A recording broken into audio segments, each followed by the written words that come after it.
Bonjour à tous et à toutes. Je tenais à vous présenter mon dernier ouvrage, Bilan métaphysique après Auschwitz, les écrivains incandescents. Comme nous sommes confinés, les librairies sont fermées et que l'ouvrage a eu l'excellente idée de sortir alors que les librairies fermaient.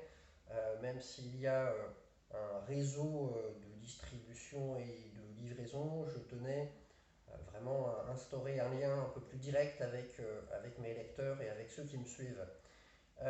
L'intérêt de cet ouvrage, c'est qu'il traverse les quatre plus grands auteurs de la littérature des camps et de la Shoah et qu'il nous amène à nous penser nous-mêmes dans notre relation à nous-mêmes, dans notre relation au langage, dans notre relation à l'idée d'humanité. Il nous amène à une réflexion, à une interrogation autour de qui nous sommes. Alors, j'essaye d'expliquer pourquoi ces quatre auteurs renvoient à plusieurs types d'incandescence. La première, celle de Robert Antelme, je l'appelle l'incandescence du pli, c'est un concept original.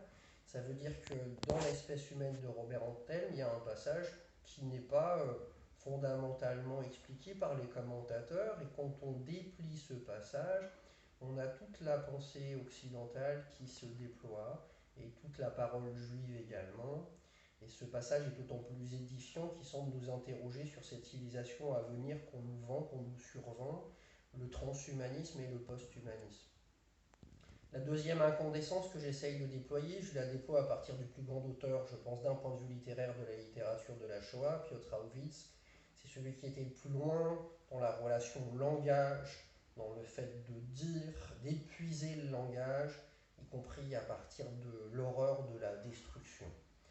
Euh, Deuxième type d'incandescence reliée au langage, celle d'Isaac Kaznelson, qui, à l'intérieur du camp de Vittel, essaye de dépasser sa folie parce que sa femme et ses enfants ont été déportés à Treblinka depuis le ghetto de Varsovie, et qui écrit sans doute la plus grande œuvre poétique de la littérature de la destruction que j'essaye ici d'analyser.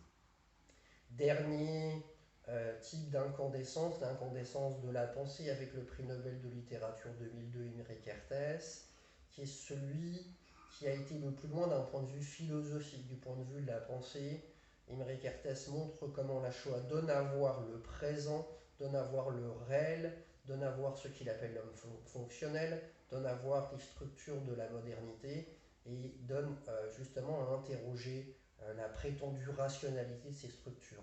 Donc, ce qui est très intéressant dans ces quatre auteurs, c'est qu'ils sont assez hétérogènes, mais qu'ils donnent à penser en fait des axes différents de notre propre identité, une identité civilisationnelle avec Robert Antelme, relation à ce qu'on peut dire, au langage, comment le langage peut libérer, comment le langage peut nommer l'innommable avec Raovitz et Kaznelson, et comment finalement on peut penser avec un événement qui semble impensable avec Imre Kertész. Alors voilà, c'est la raison pour laquelle je souhaitais vous présenter cet ouvrage.